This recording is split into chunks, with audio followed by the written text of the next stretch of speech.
Aku tahu ini salah, tapi di dalam mobil yang sempit itu, saat mata kami bertemu dalam pantulan kaca, rasanya dunia mengecil. Jadi hanya memuat dua orang, aku dan dia. Dan untuk pertama kalinya, batas yang selama ini kukunci mulai retak. Halo sahabat cerita, Sudut Rasa. Selamat datang kembali. Sebelum kita masuk ke kisah penuh emosi dan godaan malam ini, jangan lupa subscribe, nyalakan lonceng, dan like videonya agar kamu tidak ketinggalan kisah sensual dan elegan berikutnya. Sekarang, mari kita mulai cerita yang mungkin akan membuat napasmu sedikit lebih cepat. Hujan rintik-rintik menyelimuti malam ketika aku akhirnya keluar dari gedung kantor. Lampu-lampu jalan terlihat berpendar di genangan air, menciptakan suasana yang muram namun indah. Rasanya tubuhku begitu berat.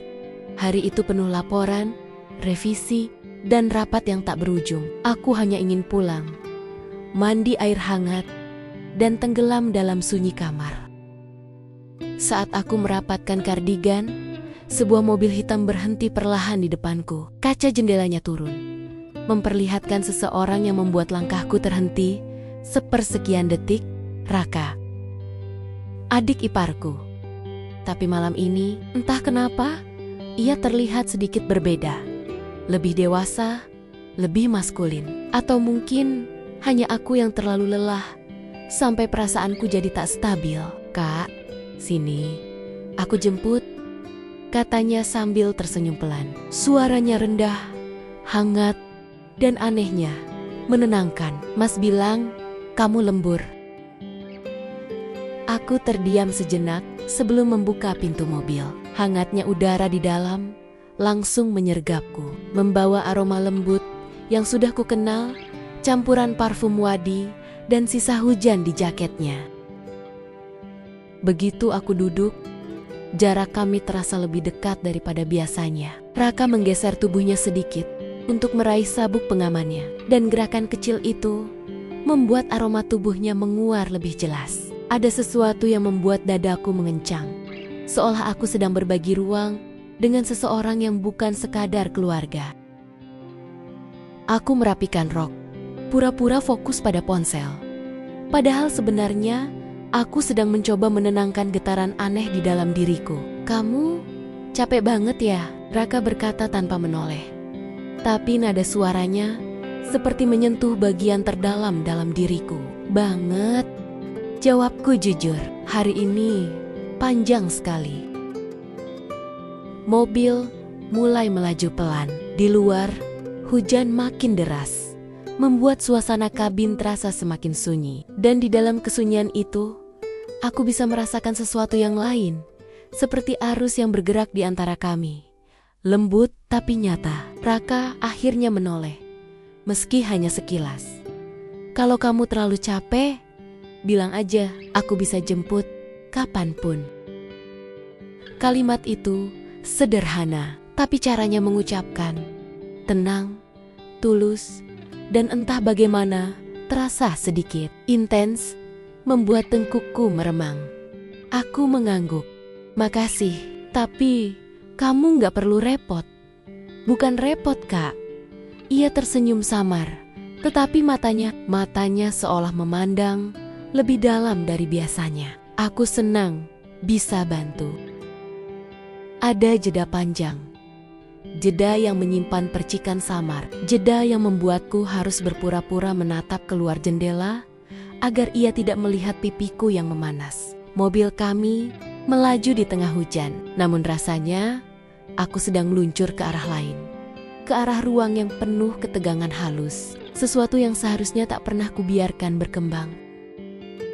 Dan malam itu, aku sadar satu hal. Hadirnya Raka bukan sekadar jemputan.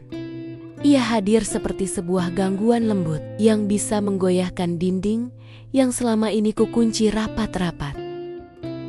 Hujan semakin deras, menempel di kaca mobil seperti jutaan titik yang memecah bayangan kota. Suara wiper yang bergerak ritmis menciptakan ruang sunyi yang terlalu hening, terlalu intim untuk dua orang yang seharusnya menjaga jarak. Sesekali aku mengintip ke arah Raka. Ia fokus pada kemudi. Rahangnya mengeras setiap kali mobil melewati genangan. Lampu-lampu jalan sesekali memantul di wajahnya, membuatnya terlihat lebih matang, lebih berbahaya. Berbahaya. Tanpa sengaja, tatapan kami bertemu saat mobil melambat di lampu merah. Hanya sepersekian detik, tapi cukup untuk membuatku memalingkan wajah secepat mungkin, seolah baru saja ketahuan melakukan sesuatu yang tak pantas. "Kak," Raka memecah keheningan. Suaranya rendah, nyaris seperti bisikan. "Kamu kelihatan beda malam ini." Aku mencoba tertawa kecil. "Beda gimana? Kelihatan kusut?" "Enggak," ia menggeleng pelan. Tatapannya kembali mengarah ke jalan, tapi suaranya berubah lebih dalam. "Kamu kelihatan cantik, tapi capek. Dan justru itu yang bikin kamu menarik." Kata terakhir itu membuat dadaku menegang.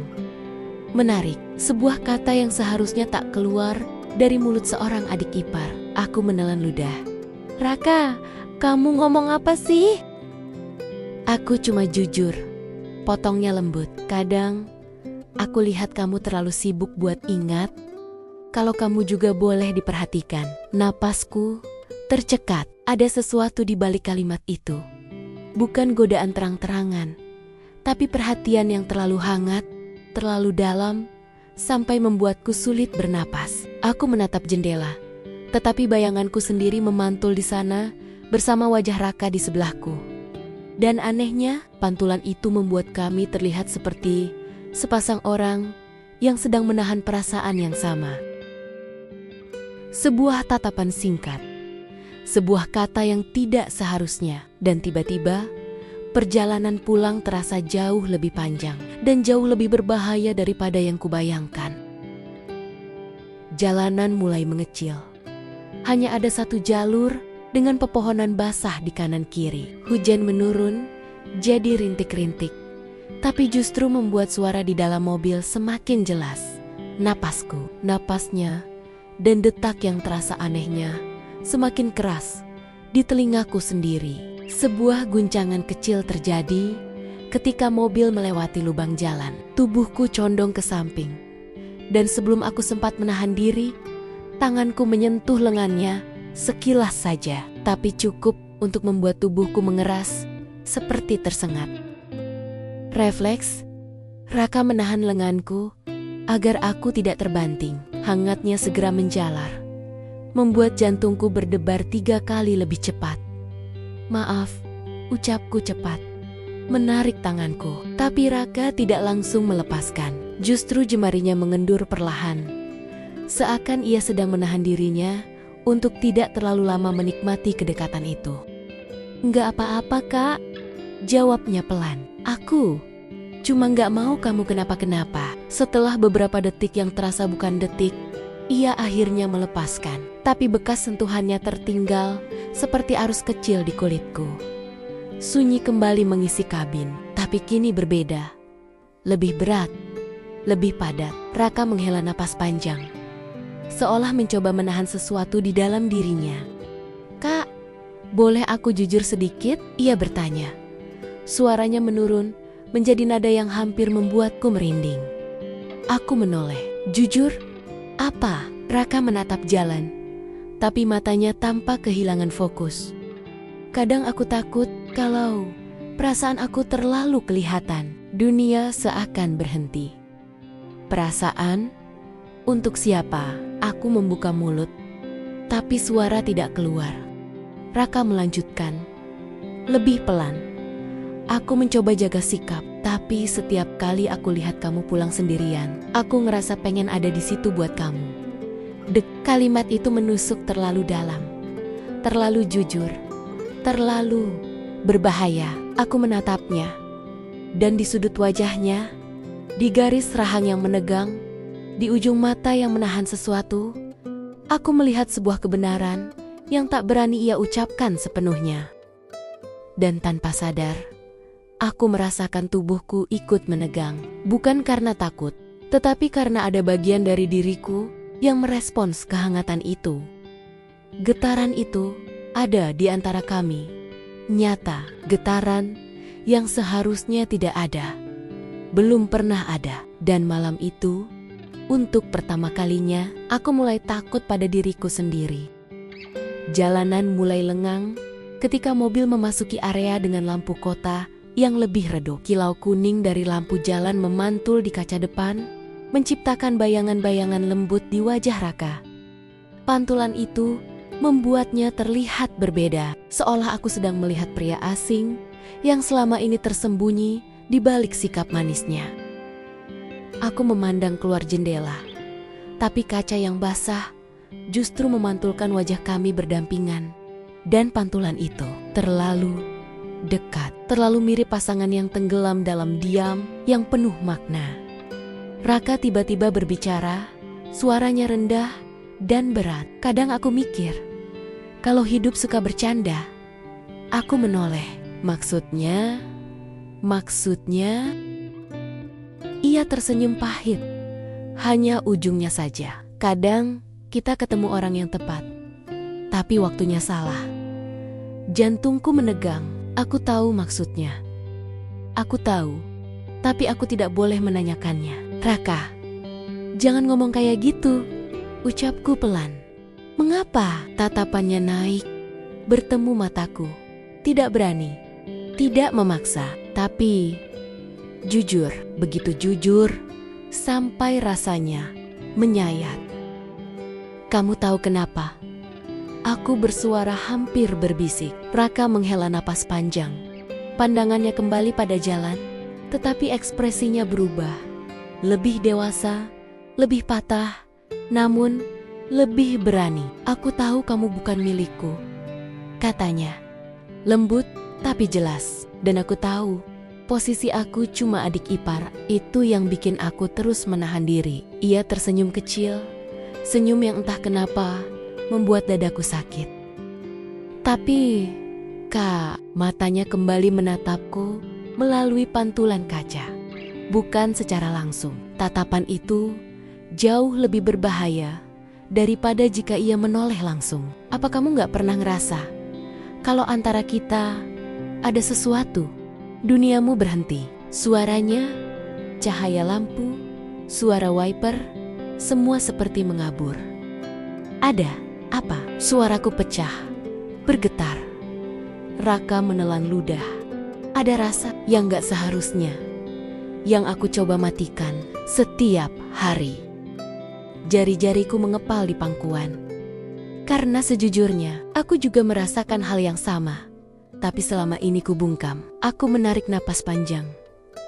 Raka, ini gak boleh.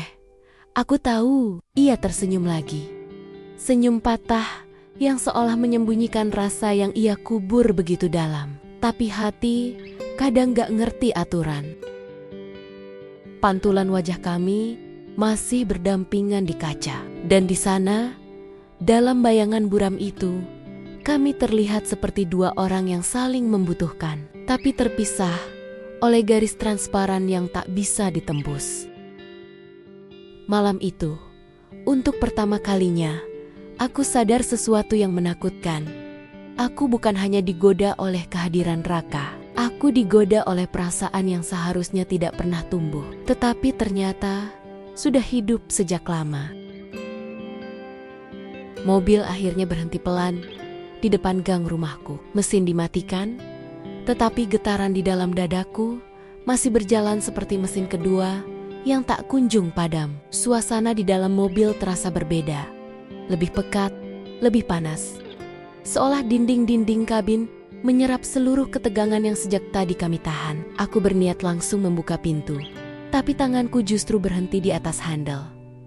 Entah mengapa, aku tidak bisa bergerak. Raka juga tidak. Ia duduk dengan kedua tangan menggenggam setir, tetapi jari-jarinya tampak tegang, seolah ia sedang menahan diri untuk tidak melakukan sesuatu yang keliru. Kak, suara itu pelan, dalam, dan membuatku memejam sebentar. Aku boleh jujur sekali aja? Setelah ini aku janji gak akan ulang. Aku cuma pengen kamu dengar. Aku menelan ludah. Napasku terdengar lebih jelas karena sunyi yang terlalu rapat. Bilang aja, jawabku. Meskipun ada bagian diriku yang sebenarnya takut mendengarnya. Raka menatap lurus ke depan.